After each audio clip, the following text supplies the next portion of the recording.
Alright, so now we're going to be looking at the Subdivision surface modifier along with mirroring.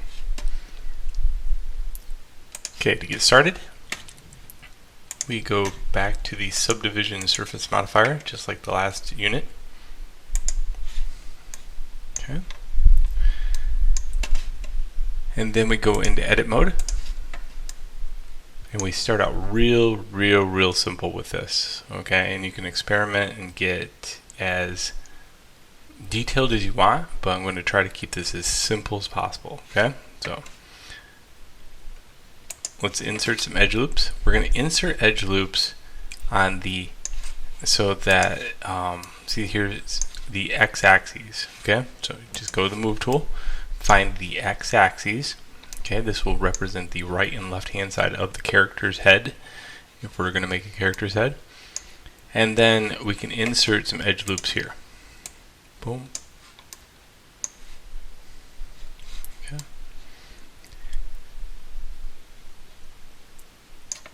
Now the name of the game is to keep it as limited as possible to how many edge loops that we put in within reason.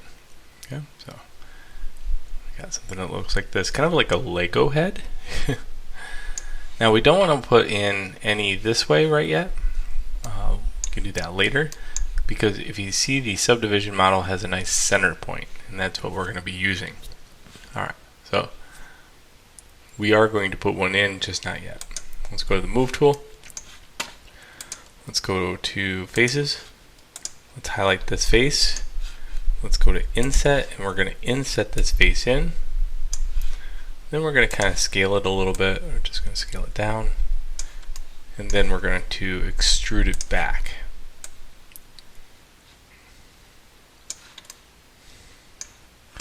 Alright, so we got this. Probably don't want it that far back. Just a little far back. Good. So now we would have to put in an edge loop here to get an eye. So I'm going to put an edge loop in the center. And then grab this face, so go to face mode, like that, to inset it. Again, you could scale it if you want to. You could move it if you want to. And then we're going to extrude it back. Okay, so I did a couple operations here that I want on this other side. How do I get the perfect eye over on the other side to match this one, so it has the same properties? Well, that's where the mirroring operation occurs. So now we're going to mirror this character over to the other side. To do that, we just go and make sure that we're in edit mode, turn on X-ray, grab our move tool, grab all our faces that correlate to the center of the model, hit X on the keyboard, and go faces. This will delete all the faces.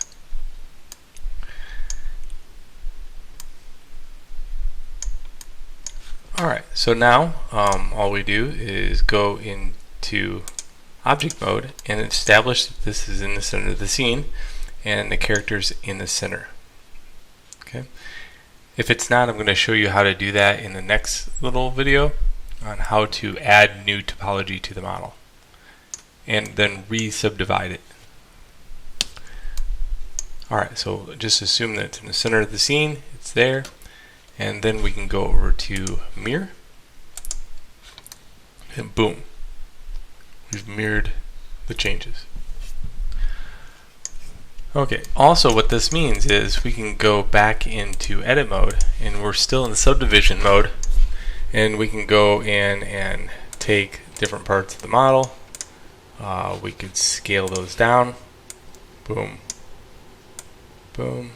But we can't scale this way. Okay, it'll tear apart the model. So we will shortly be able to do that, but not right yet. But we can make changes, like we can use the inset tool. We can go like that.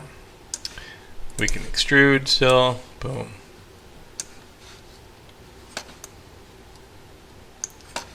We can insert edge loops, so we can insert an edge loop here.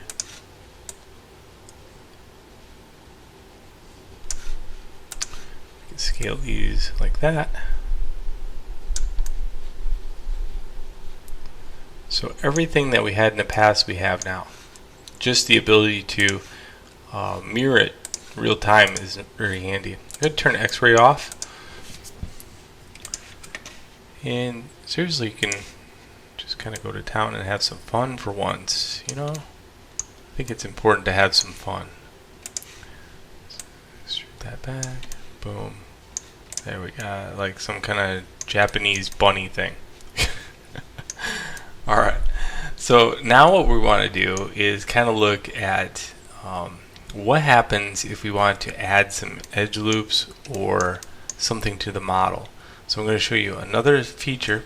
For right now, I'm very happy with this stage. I'm just going to go into object mode, go Shift D to duplicate it, and move it over here. So we have this one that way over here, our first stage, and then I'm going to show you something different in the next video.